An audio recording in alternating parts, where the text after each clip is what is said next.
All right, my name is Tyler Walker. I am with Information Security Unlocked, and we are going to be talking today about LGBT inclusion in the security community. We have three panelists with us today, and I will let them introduce themselves. So, Avi.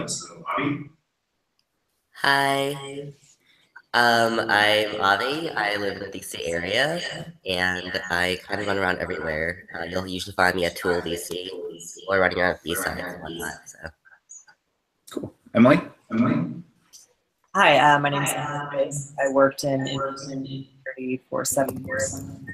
Spent all of that time in government work. So I was an NSA, I spent time in CIA, and I spent time with cover commands. Now I'm straight up area. Cool. And then Robert. Hi. Are we getting echo from me? Yeah. Okay, I'll try to figure out how. I'm on a Mac and I'm not sure how to mute it, but I'll figure that out. Yeah, I'm the founder, the original founder of QueerCon, the largest LGBTQ information security event. And I'm really interested right now in how we can drive some of the learning that we've had in that event into hiring. Cool. Awesome. So we'll dive right in. So today's discussion is mostly going to be focused around looking at the past, present, and future of LGBT inclusion at security conferences. Information Security Unlocked as an organization is mostly focused on bringing inclusion to these conferences. That's our niche, and the way that we do this is by supporting speakers. That's our current task. And so what we want to do is we want to help conferences make a positive place for people to go to the conferences and then also be able to speak at conferences. So that's where we're trying to do most of the inclusion. So I guess the first question that I have, and this is mostly for UT Profit, is what did the world look like when QueerCon was founded? What brought about the need? So we started QueerCon in the early 2000s. Was it the early 2000s? Yeah, I guess it was. And it was a very different world at the time. The information, so this is before we had really any sort of gay marriage rights, even at the state level. Hawaii had tried to do gay marriage and then been shut down almost immediately. And the information security community and the technology community in general was super, super closeted. So even though we had a lot of people that were LGBTQ in it, nobody really felt comfortable being out. And so I thought, well, DEF CON is the one place that the information security community comes together a year. And you know, a lot of us are pretty unique people and we work in a really challenging and tough field. So why couldn't we get to know each other you know, in a context that wasn't just about technology? Okay. And then so I guess Avi and Emily, so going, I guess, starting in this, you know, that early 2000s kind of time frame, you know, what were you feeling at the time? You know, looking at national climate, how were things back then, mostly focused on like trans rights? I guess Emily. I'll go ahead. Okay. So I should point out that I transitioned fully about 1 year and 8 months ago. So Okay. I was on the map. Okay. I feel like this is going to be too much background on me. In the early 2000s, I was not out, and it was really it was difficult for me to even deal with trans stuff. I would say, to answer your question, I think the best way to answer your question is that I don't feel like trans as a topic really got started until maybe 5 years ago. I would say maybe 5 or 6 years ago, and by got started, I mean like it was not accepted and it was still considered taboo until, in some places it still is, but I definitely would not have felt comfortable coming out in 2010 like I would have originally liked to. Right. So we've come a long way in that time. For sure. Avi? Oh yeah, so I was actually in first, second grade when QueerCon came out. Me too. But I've been yeah, yeah, but I've been involved with like queer rights for like a really long time. For me, what really helped me come out, honestly, was knowing that QueerCon existed. Because like I joined a Facebook group when I was in high school, on my old account, but even then I was like still closeted at the time. But it really gave me like the ability to like just eventually come out, and I did. I didn't think I would come out as trans though right away, but here I am, like 3 years on hormones, so it's great. So Yeah, I think that nationally, it seems like we seem to forget how quickly things have changed. It kind of seems like, you know, as things are right now, it seems like that's kind of how it's been for the recent future. But yeah, I personally came out in 2012 to friends and 2014 to family. So it feels like I've been out forever, but really it's been a pretty short amount of time.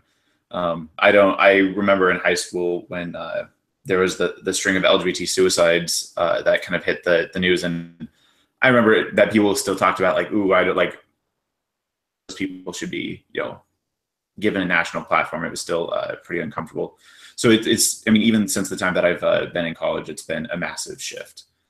Um, so looking at the, you know, across, like talking more specifically at conferences, what are some of the major struggles that LGBT people have faced at conferences? Zoom. I guess I'll jump in.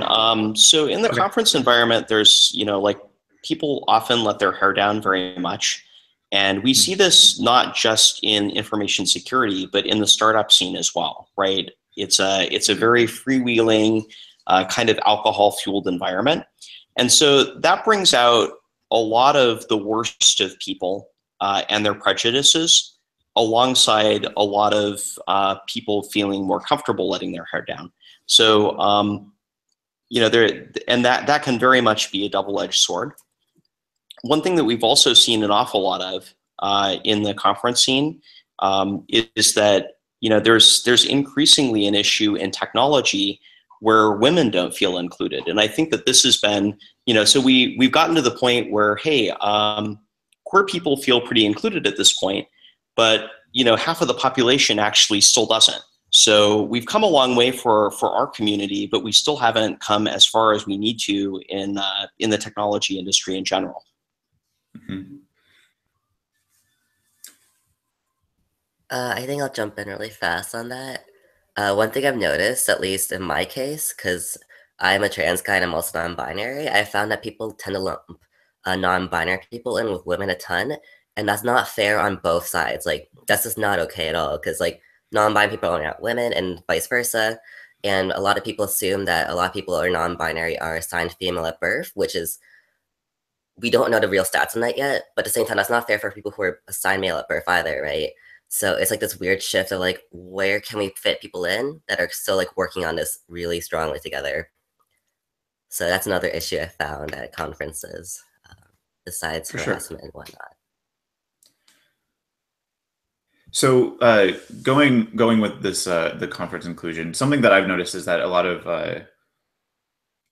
the statistics for especially like hacking conferences, so more specifically our space and information security, a lot of stats aren't kept on like men, women, like who people of color, so they don't really release those statistics. What are your thoughts on you know, should conferences track that when doing CFPs, the call for papers when you're submitting to conferences? So do you think that that's something that should be tracked and published so that they, you know, can kind of be held accountable and all that? And then along with that is you know, how do you ask that question in a way where because I think on the flip side is if people feel like they're going to be discriminated based on how they identify. So if it's a blind submission, is that better? I guess, what are your thoughts on specifically like CFP submission? So I would say I've noticed that it's much easier to implement changes, social type changes, when the changes are as transparent as possible and as smooth as possible. So I know that there's an inclination to collect as much data on this sort of thing as you can and sort of like use it as a presentation that, hey, we're doing better. I don't know that that's necessarily the best way to go. And there may be some disagreement here. I just know that that tends to, when you collect that information, kind of use it in that way, some people do feel uncomfortable with it. Mm-hmm. I have noticed that one way around that, or to maybe short circuit that, is to allow people to self-identify, okay. Which I think is what you're referring to. Yeah. As far as dissemination, though, I'm not sure how I feel about that. So, are like disseminating stats or like individual speakers? Disseminating statistics. Okay. Is what I specifically had in mind. Okay. Yeah. Totally. So Sushi Dude and Wendy are two really awesome people. You can find them on Twitter very easily. They go to different conferences and they collect stats. I think it was 2 years ago now at DEF CON. I was sitting in Crypto and Privacy Village, and then I saw this tweet like right there from Crypto and Privacy Village about these gender stats, and I'm like, wait, what? I don't know what I was included under. This doesn't make sense. So I tweeted at them and I was like, hey, this is not really cool at all. I don't know what you guys like marked me off as. Right. And that was like the first moment I realized, okay, it's actually really hard to visibly tell how someone identifies. We have people who are closeted. We have people who don't even honestly like ever transition.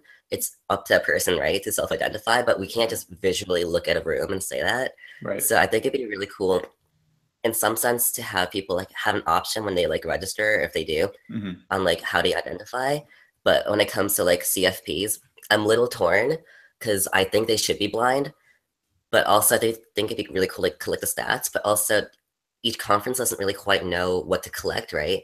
Like they might write male and female conflating sex and gender together, Mm-hmm. but then they'll be like trans, but it's like, what type of trans? Like doesn't make sense at all. Like I've seen that Right. before when someone has tried to collect stats. So this is like a really fascinating subject for me. Yeah, and I think that's another that kind of dovetails into another good question is, is there a best way to ask the question of gender and sexual orientation? I've seen on some forums where because it really comes down to what you're asking. Are you trying to like? Sometimes they do it for T-shirts, sometimes they do it for other things. But sometimes if they're just looking for LGBT representation, there's just kind of like a queer button that it's like I identify within this community, and they're not really asking how you identify. It's just like, do you consider yourself a part of this community?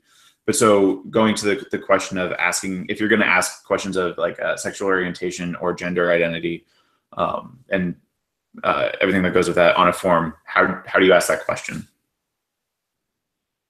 And I guess I'll jump in here. Cool. So I think a lot of it comes down to intent. What do you plan to do with that information? And should it be just sexual orientation? Or when we look at the broader question of how do we improve diversity in the information security business and in technology in general, what are we doing to make sure that we're doing enough outreach to the broader community? And minorities are dramatically underrepresented in technology of all kinds. Women are dramatically underrepresented. LGBTQ also may be underrepresented, but I think that as a whole, just by the numbers, we're doing pretty well there. We're doing actually a lot worse in some places we paid a lot less attention to. Mm-hmm. Yeah, because I think that there's we're everywhere. If like as numbers wise, like I think we are in a lot of the spaces. So in InfoSec, I think it's so instead of like underrepresented by the numbers is also another way to think about it is just underserved. Like, are these communities getting attention and being considered when doing things? Some of the things that we think about in terms of speaking is, who are your mentors? Are there mentor programs for different the different underrepresented minorities across the board? So going back to QueerCon, does QueerCon have any of those services for LGBT people in terms of like speaking at conferences? Right now, there's a conference series at QueerCon. And so really the intent with that, I think, is to pull in some topics that are, and I don't organize this and I'm not currently involved in QueerCon, so I should frame the discussion that way. But there's a lot of topics that are covered that are not the kinds of things that you would find appealing to the wide DEF CON audience. They may be community specific. So that's one set of tracks. Another thing that they've been doing that I think is really cool is getting new speakers on board who just don't have a lot of experience speaking, and giving them a smaller audience that's more friendly for coaching and development of people relatively new to the community. And I think that this is, again, similar to what a lot of organizations do to help underrepresented populations become more represented. And in as straight male dominated an industry as technology, I think it's stuff like that really needs to be done, not just in the LGBTQ community, but in every underrepresented community. Yeah, I agree, and that's IS Unlocked as an organization. We really we know that our mission is we want to open up doors for people, and we think that information security community is great, and so we want to make sure that there are platforms and doors for people who would generally have trouble getting to the speaking positions or attending conferences. We want to get everybody. We're not just an LGBT organization. We really just want to open doors for diverse voices in security. And actually, speaking on the QueerCon thing, that was actually one of that's actually how I went to my first DEF CON conference, was through QueerCon. I gave a lightning talk, and I think that's how Avi and I met, actually. So I really appreciated that. If without that, I probably wouldn't have even been able to go to the conference. And so I got to meet a lot of really cool people and get more heavily involved with Information Security Unlocked. So I think I'm very appreciative. I think that a lot of these efforts are amazing. I just want to stick in with QueerCon. Sorry, I'm getting involved with QueerCon locals now. If you're in the DC area, huzzah, join us, it's awesome. But QueerCon is actually working on expanding outreach and whatnot in the communities. So mentorship programs and whatnot will be coming out in the local groups soon. We're still working it out. We're still getting websites up and stuff, but we're almost up and ready soon for that. So. Do you have like a short list of some of the local groups? I mean, queercon.org would be the best place to look for news on that right now. But current cities I know about, there's one in like Tulsa, there's one for Florida. I know there's like 2 or 3 in California. Seattle's also another place that's going to be doing something in. So cool. Yeah, New York. I know there's like different places. Oh, New York, of course. Like New York's definitely one of the strongest right now for sure. So awesome. Can I add one more thing I just thought of to the? Yeah, of course. Stats are fantastic when you have a group that's slightly underrepresented, right? Like if your group is only 5% underrepresented, and stats are a fantastic thing to have, because then you can boost that if that's important to you. But when you can look around a room and see that there's a lack of representation from other groups, that kind of is another factor that plays into whether stats even need to be collected. Like it should be obvious, I think, in most cases, whether there's enough diversity in a room or not. Yeah, when I worked for the LGBT Center at my university, and I was talking to our director, and I was like, well, what if we came out with this survey that asked all these questions? And she just kind of like her whole tone changed, and she said, okay, well, what do you want to learn? And it was basically her answer was, do you really need to ask the questions, or do you know the answers and you just want to be confirmed? So yeah, it's that whole we know things are not great. We know we want to make things better. So are we gonna put the time and effort into realizing that things like confirming what we know, or do we go from there? And so that brings up a good question: is for conference organizers, if they were going to do surveys, if they're going to collect statistics, what kind of meaningful things can they do to positively affect the LGBT community right now? Open question to anybody.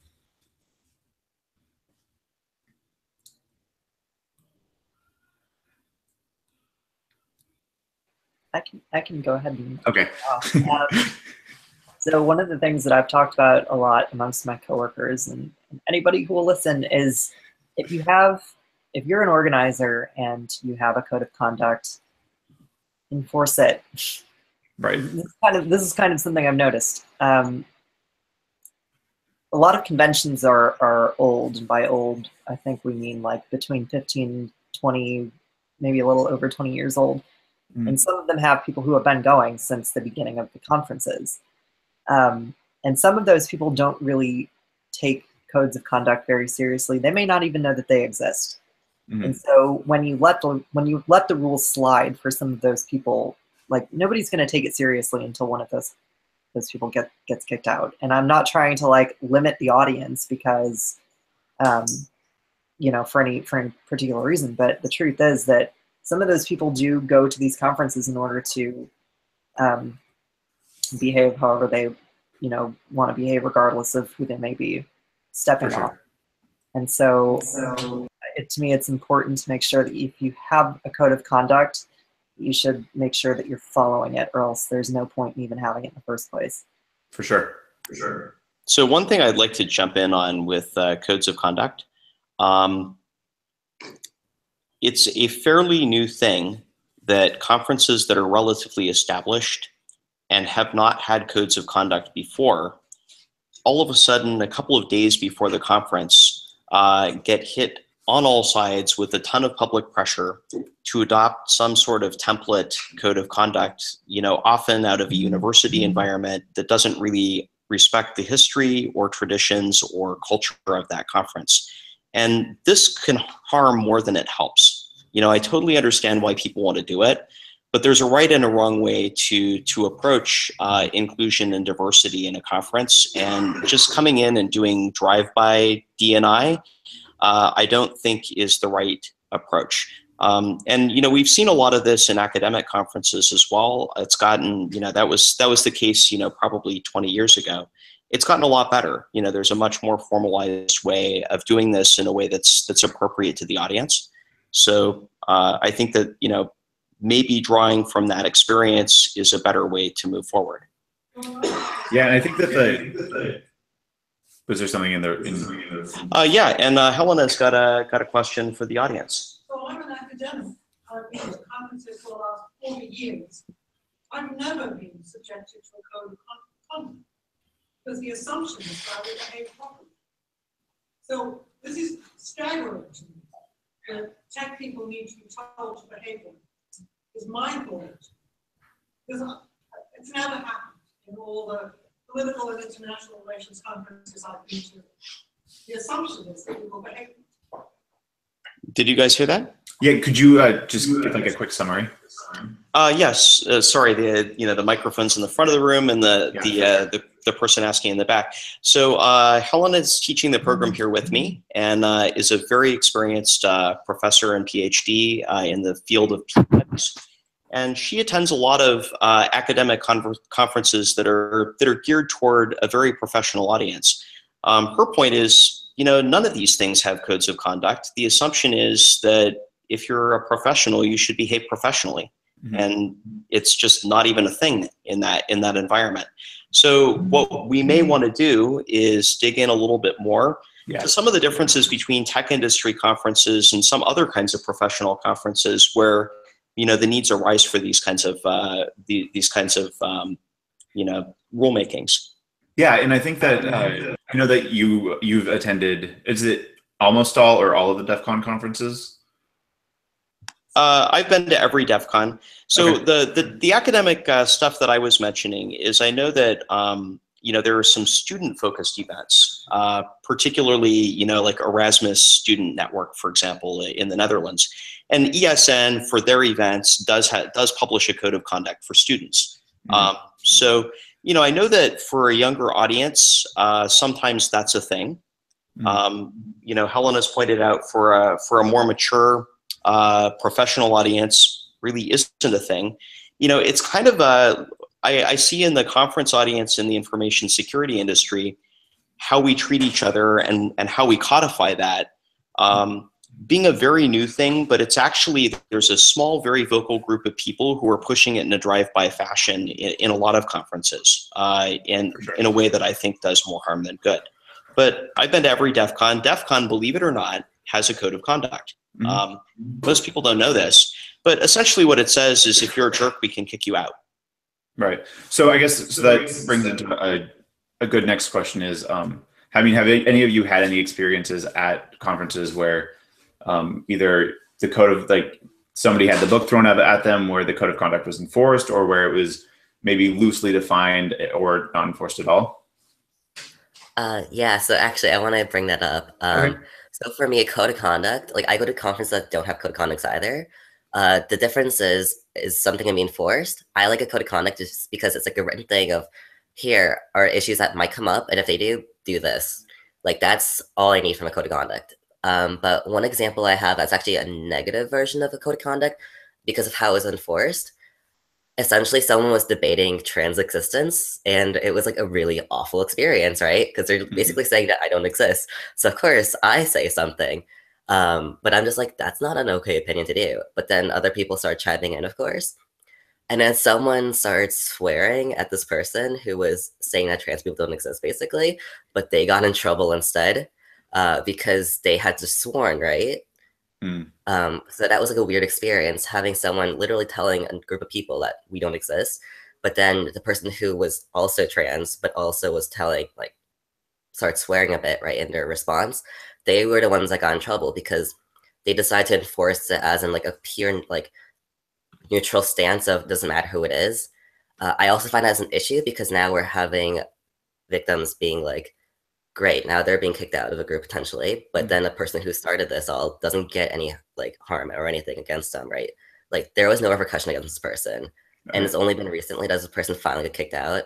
And I'm just like, what the heck, watching this? I haven't gone to that since that happened, but still. It's very interesting seeing what happens when they try to be like neutral about it, and then it just backfires entirely. Yeah, I think I think this is really hitting on something that's big and happening, you know, on Facebook and Twitter. You know, the trust and safety team at Twitter that does their conduct.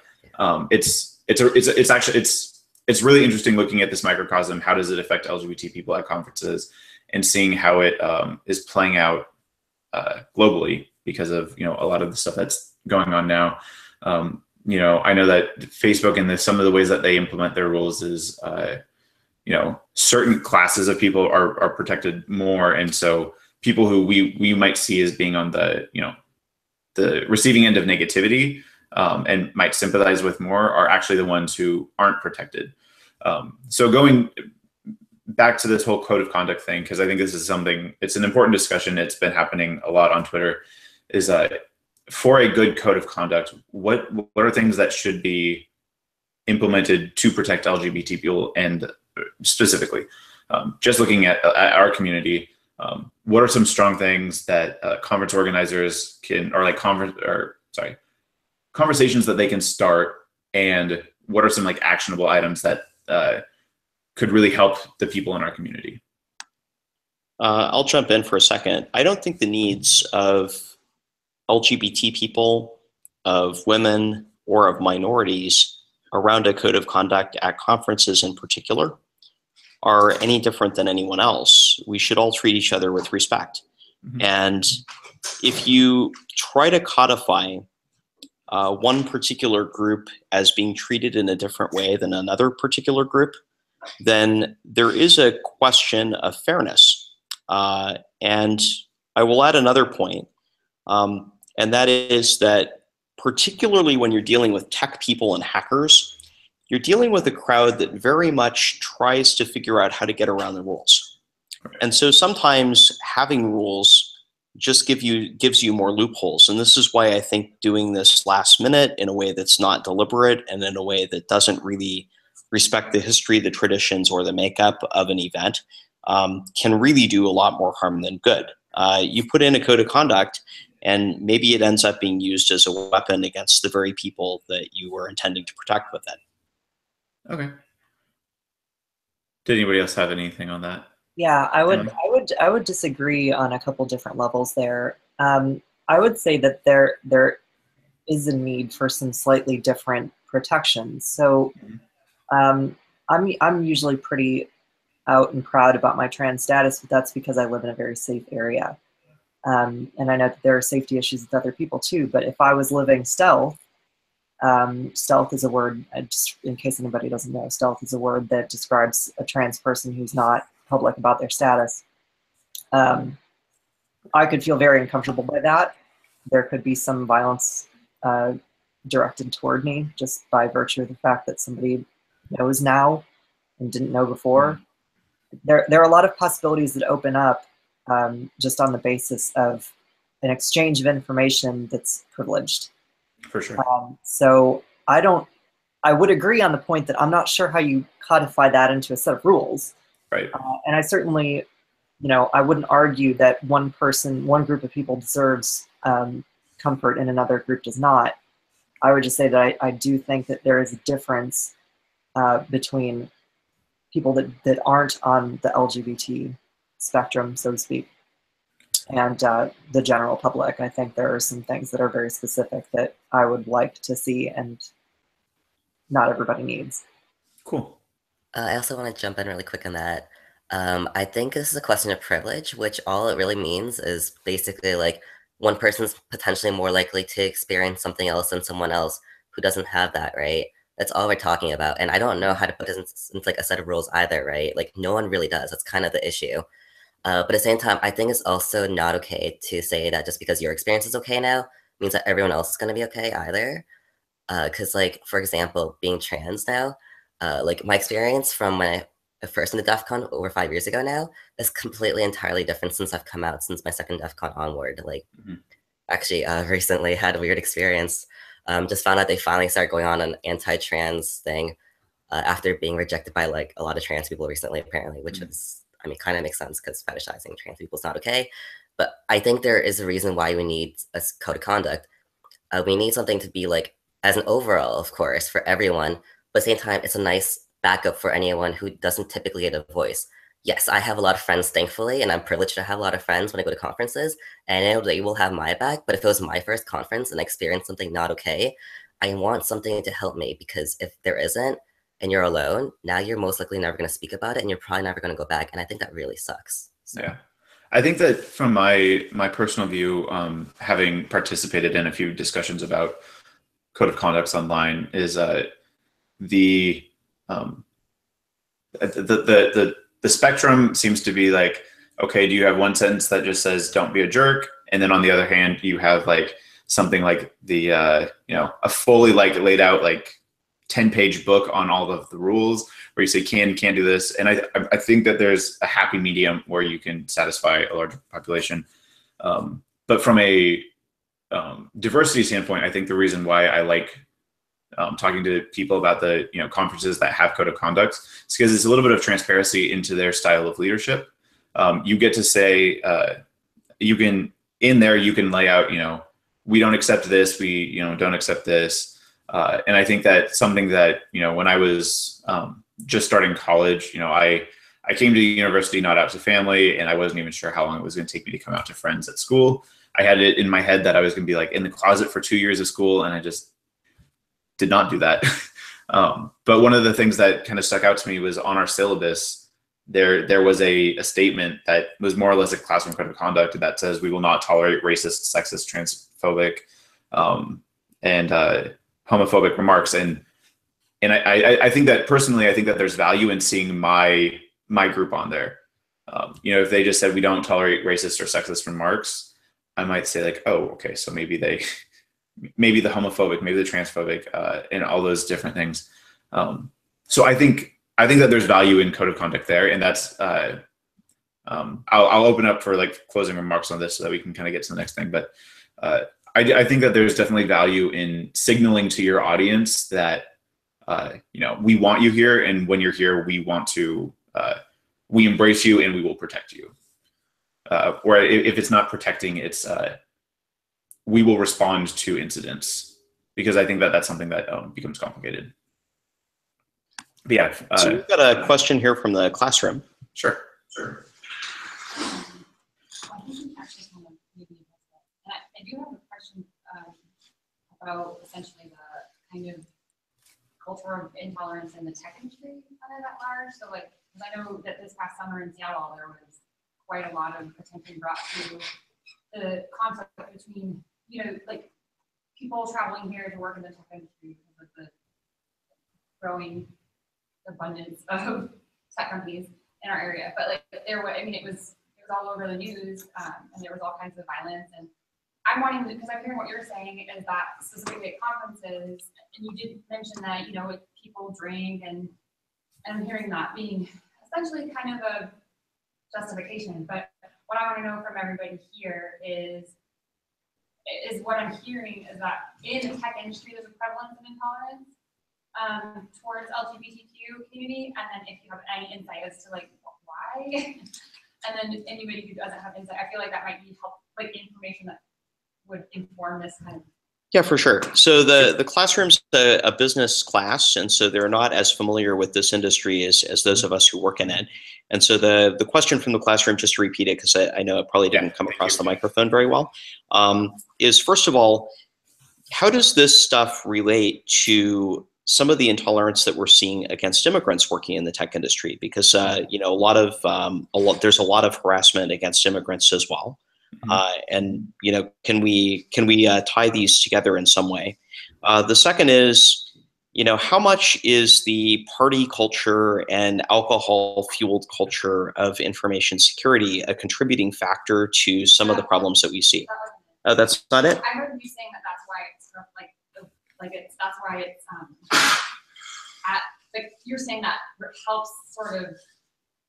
We think it brings out the worst in some people. So I'm hearing that being the case at tech conferences, but I want to know more about the tech industry at large, and like, once you remove that factor, right? Oh, gotcha. So once you remove the factor of being at a conference, having it alcohol fueled, you know, and bringing out the worst in people, do we see the worst of people in the tech industry in general when it comes to discrimination? And I think probably the answer is yes, and maybe the panel can point to a couple of examples. Without going into too much detail, because it wasn't my experience, it was somebody else's. But I think it's especially, so I live in Seattle. I have a lot of friends who work at tech companies in Seattle, and I've definitely, you know, the technology industry, alcohol at your desk is a thing places. It is, I think it's difficult to divorce the tech industry and alcohol. So even though you're not at a conference, you might be at your desk and be able to drink the same amount as being at a conference. And I do think it, you know, I think you bring some of that same behavior to your desk. You know, I've had friends who've received sexual harassment messages through their work communication lines, you know, like instant message and phone at work via, you know, people who were drunk at work. So I think it's difficult to divorce those, but I want to make sure that Emily and Avi get a chance to respond. So Emily or Avi, do you have anything to add?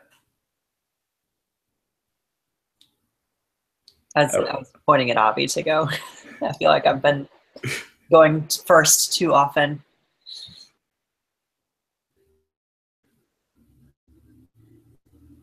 I guess I'm a little torn on this. I personally don't drink. I literally cannot drink. Give me a sip and I will be just out. It's really bad, I know. But at the same time, alcohol isn't, as far as I'm aware, because I don't know the effects of alcohol clearly. As far as I'm aware, I thought alcohol really just lets you be more like confident in your actions. And I think if that is a true statement, whenever someone does something fueled by alcohol, I feel like that's saying what they were already consciously thinking and were already aware of. For and sure. How they usually normally think, just coming out in a more alcohol-fueled way. And so when we see people who are drunk and whatnot in conferences saying like anti-queer or anti-trans remarks, I think that's really reflecting on who that person is. And that's really unfortunate because now you might have someone who's like a really awesome, well-respected researcher now saying a lot of awful things and you don't know how to deal with it. Someone might blame the alcohol, but also in my opinion, if it's a true statement that is really bring out what you already think already in a more easier way, I also have questions of like, is this impacting how they work and research? So that brings a lot more than just an incident right there. I wonder what happens with like their day-to-day work. Are they thinking about queer people or trans people and how to like actually like include them in like their work? Because like, you know, we want to have like soap dispensers that actually work for everyone, not just yeah.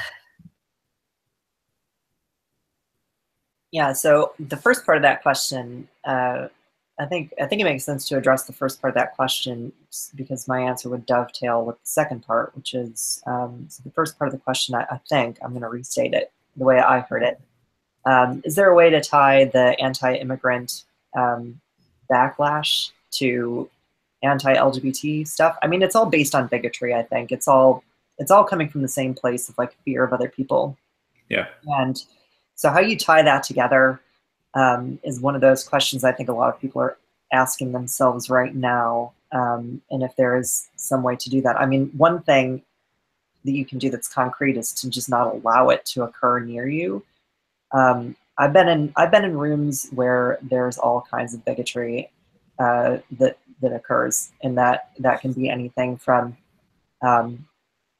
outright harassment to just the one-off like comments that would be said in passing, ableist stuff. You know, there's all kinds of different areas that you could get into that would provoke somebody to say something that they might not fully understand could be hurtful to somebody else. And while I don't think it makes sense to like bubble wrap the world and make it so that nobody can get hurt in the world, right. It's important to keep in mind that there are people who, you know, have different situations. And so tying the whole like bigotry bow together is, you know, just be a person who doesn't allow that that type of behavior to proliferate in your space. And anybody can do that. You know, I as an individual can say, you know, like that word that you're using kind of bugs me. Right. And even that amount of confrontation is going to make the person think like, maybe I haven't really considered all of the angles to this. Yeah. And so when you add alcohol to that, then you get this, see, I told you I was going to dovetail it. You go from having people who may consciously make different decisions to people who aren't, who have no inhibition left to make those, to understand those angles. Right. Because those are very complex and angular situations, right? So I prefer to have those discussions with people who are sober rather than drunk, because then you get confrontation as well. So I hope that that's a full answer. Yeah. So one thing that I would throw in there is, you know, especially when it comes to like, okay, well, if you have a problem with something somebody said something homophobic, transphobic, I guess xenophobic in general. So just call them out, you know, just say like, hey, I don't like what you said. And not saying that that's my advice is, so the problem that I usually see with that is, you know, if you are in a industry, so you're at work, you're doing professional things, or you're at a conference and you're not with your social group, you know, if I'm not out and I'm in a room full of, you know, probably like presumably straight white guys, you know, if I say something that kind of like outs me, like, oh, you know, that was actually kind of offensive, usually people respond to things that bother them personally. And especially, you know, kind of like what you were talking about with like people who are stealth, you know, if they start getting bothered by transphobic comments and they start calling it out, that person could be forced to out themselves. And so it's like, do you stay quiet and, you know, just hear it? And I kind of want to move the conversation towards some actionable things for conference organizers. You know, we've talked about the code of conduct, but I am curious, like, what other barriers exist for LGBT people at conferences that you know, that are just things that conference organizers can start to think about to make things better. You know, get more speakers, get more attendees, and kind of like, you know, dog whistles, I think, is kind of like usually seen as like a bad thing, but how do you signal to LGBT people, like, actually, we want you here. Like, we value you for who you are. We're not just saying we want you here, just don't be too gay. So what are those barriers, and what are things that organizers can do to confront those? So I'll jump in, and I've got to jump out after this because we've got to do some class discussion. I think that really the best thing that conferences in the information security industry can do is invite in QueerCon. We have chapters all over the world now. We have a really well-established and great program. If they're interested in engaging with us, just having a space where people can network really adds a lot to a conference. And also the presence of QueerCon itself just makes people think twice about not being a welcoming environment. It just sets the tone that this is a place where queer people are welcome. Cool. Thanks, guys. I've got to jump. I got to teach, but yeah. Right. Everybody want to wave goodbye to the panel? We're on live. Thanks for joining us. Bye from the Evergreen State College in Olympia, Washington. All right. Thank you. Cool. So did anybody else have any response to that? Huzzah! Hi. All right. Oh, sorry, Hey. I didn't see I unmuted too. All right. So I guess of B-sides, especially now, because I guess I'm part of the organizers now in B-sides CC. I would highly recommend for organizers to think, how can we add someone who's also queer? Like, I don't know who anyone else who's really openly queer at B-sides CC as far as I'm aware of. But I think it was really awesome because when people started reaching out to me about it, being like, hey, how can I get more involved? Or hey, is this really a queer-friendly space? And I'm like, yes, I can say that it is. And I think when you invite people who are queer to be like part of your organizers team or like a speaker, or just have like groups, just like coalitions, like have like if QueerCon or another group comes in and they're like, hey, can we have like a little table here while we're at the conference? Like, can we have like some like notices go out for our like event? Can you also share that? I think it'd be really cool if people like also do the same and be like, sure, I'll amplify your voice because our voice is a lot louder because we are the organizers. Mm-hmm. But yeah, I think that's one way to do. So what can organizers do? I think we kind of went over a lot of it already. Having a code of conduct that makes sense, that's not overbearing, but that's enforceable. Right. It sounded like there was some adversity to that one, and I understand. I'm not the kind of person that's gonna kick down the door and say, "Listen, it's time." Grab people by the shirt collars. It's time for you to have a code of conduct. That's not, because the point is not to create a list of rules that's super overbearing and makes people of all shades feel uncomfortable. I mean, I just went to a conference that's not tech recently that had a very overbearing set of rules, even to the point where it made me feel uncomfortable. Like, what can I talk about with people if I can't say this list of, like, that's not the point. The point is that there are some things that occur at these conferences that do make people feel uncomfortable. And it's difficult when you say, don't be a jerk, because one person's jerk is another person's, comedy hero. That's what you see with all of these, especially these alt-right guys. They'll call themselves comedians because they think they're being funny, and they consider a different set of personal standards and interpersonal treatment. Right. So it's really hard to enforce a "don't be a jerk" policy if you're going to have a confrontation with the person about whether they're being a jerk at all in the first place. Right, exactly. The whole like professional angle that we have at conferences like Black Hat's fantastic. It's helpful. But I think that the bottom line is that we really have to push for a more human-centric set of cultures within information security that allows people to be respected, so that we don't have to write codes of conduct for people, because we're not children, we're all adults. Right. There's no reason to police behavior, but if there's a need for it, then I don't know how else you make people feel comfortable. Yeah, for sure. I just want to jump in on that part. I think my biggest issue I keep seeing with the whole code of conduct argument is seeing that we're all adults here. That's a problem because I started QueerCon and DEF CON when I was a minor. But on top of that, unfortunately, we have laws for a reason, right? Like, ideally, everyone would be awesome sauce and just like helpful and just doing all the right things.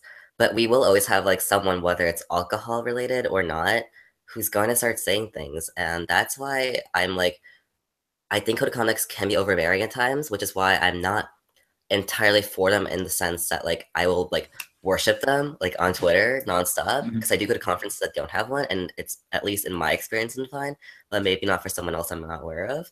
Right. It's really just, hey, if this happens and this specific reason, maybe like if it's like anti-queer related or anti-trans related, come talk to blank or email blank Mm-hmm.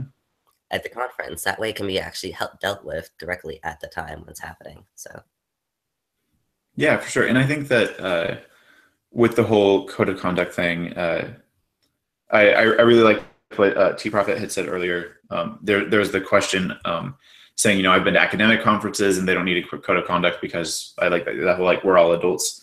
And I think that one of the things that I would point out about that is, you know, the social norms at DEF CON are very different than what's normal at an academic conference. I think that, you know, the kind of like what Emily was talking about with, you know, like the whole don't be a jerk is like, you know, going back to what you said earlier, Avi, with, you know, one person was being transphobic and that wasn't being a jerk, but then the person who started swearing, that was being the jerk. So I like that that's too loose. And then, you know, people walking around DEF CON with like rum and Coke, like what's the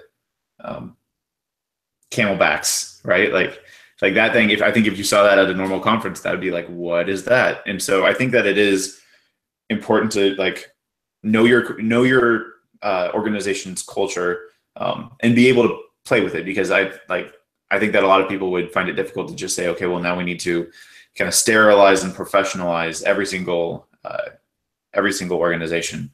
But now moving towards the end, we've got about 5 minutes left. So I want to do just closing questions. And my question for you two is, what does an inclusive tomorrow look like? What are the, I know we've hit on some of the things that organizers can do, but if you had like a wish list of things that just happened tomorrow, and things were just better, what are the things that people can start doing today to make tomorrow better? Yeah, so I would go back to my previous answer of you have to change the culture. Mm-hmm. And to change the culture, you have to be one of those people that's not afraid to say to somebody like, I'm not cool with that, and if you're gonna do that, then you're gonna have to do it while I'm not around. Okay. Yeah, for sure. So I've been in spaces, right? Like, that's gay. I mean, like, I'm in the room, bro. I'm in the room. Like, Yeah. Can you not say that stuff around me? I get that it's your thing, Right. but it's kind of fostering a bad vibe. But I mean, that's the biggest thing to me is the stuff does happen, and when it does happen, there's got to be enough people in the room that are going to say this isn't okay, regardless of whether there's a code of conduct. Right. That will say this is not an okay thing. Like, I'm uncomfortable with it. Make it personal. You know, I'm uncomfortable with you saying that's gay. That kind of bugs me on a personal level if you're straight. But that's how you change the culture. You have to do it slowly. You have to do it in a personal way, and you have to do it in a way that's not terribly confrontational. Although I have to admit, you will have to be confrontational with people sometimes, but try and be polite. Yeah, on the that's so gay or the that's gay front, like, you know, I had a really positive experience at my internship when, you know, we were in a group of like 7 or 8 people, and one of them said like, "Oh, that's gay," like what? And I was about to say something because, you know, I was ready to, and I didn't have to say anything. The rest of the group took care of it. Like I wasn't even really out. Like it wasn't like it was like day one. And I think that is a signal of a good culture when the people who are experiencing that, like those negative things, when they don't have to be the ones to call out, you know, women who don't, like, you want men to call out sexism too. Like you kind of want like a group effort. I think that would be my answer is when you can, a good tomorrow is when, like, you know, everybody wants everybody there and they value that. Avi? Yeah, actually, I recently had a positive experience about that. I kind of dress very fluid, and one day I recently wore a skirt, and I went to the bathroom, and it turns out in like the 3 minutes I was gone in the bathroom, they ended up having an entire conversation about my pronouns. One person started openly misgendering me and asking if I'm really trans, which is really awkward when I found out who it was. Mm-hmm. But turns out everyone in the entire group went to my defense. No one else is trans in the group but me. And they all started saying that doesn't matter what Avi wears, and they were like respectful of my pronouns and everything. And they told me later on what happened, and I was like, holy shucks, I didn't have to do it for myself. This is awesome. Right. So that was a really heartwarming experience for me. I think another way conferences can be more inclusive would be to take, unfortunately, we would like to be all rational and logical, and we'd like to be all neutral, but in reality, there is no such thing as neutrality in this, right? There's always gonna be a context, and if it's overtly anti like LGBTQ, now you have the context this is not okay, right? And what you do after that really speaks volumes of what your organization's doing, right? If you take the side of the accuser, right, or like the person who started the entire thing, right, it really depends on like what your action does really does resonate with the rest of the community, Right. and whether you're seen welcome or not after that. So yeah, totally understand. All right, so we are down to our last minute or so. I guess like very final, does anybody want to get anything in before I do the closing remarks? Yeah, I would just like to say too, when I said make it personal, it's personal for everybody. Everybody's going to have a gay friend. Everybody's going to have a friend of a family member, or a friend or a family member, or a friend of a family member, somebody that they care about. There's always going to be somebody that they care about in their life that's going to, you know, belong to a group of people that doesn't fall within the one mainstream set of people. Like you may have a friend who's got Down syndrome, or, you know, a friend who's been afflicted with something else, anything, or lost a limb, you know, God forbid. I worked with enough military people to know people who came back from war without an arm or a leg. And so when I say make it personal, I mean, think of those people and whether they would be proud of you in that moment.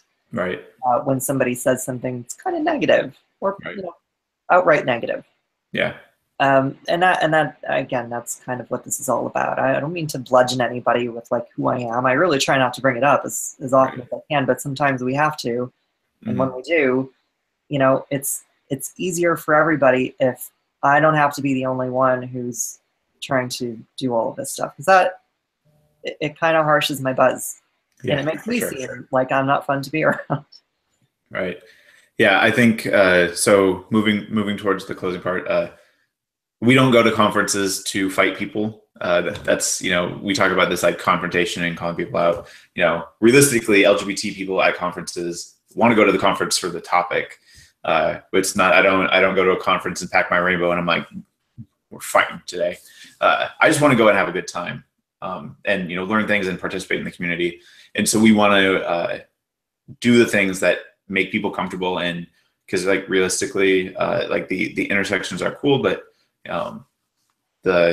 you just want to go and not have to defend yourself at every turn. I think that's the thing is that I was hearing is, you know, when everybody is coming together and everybody is being supportive, that's what the good tomorrow looks like.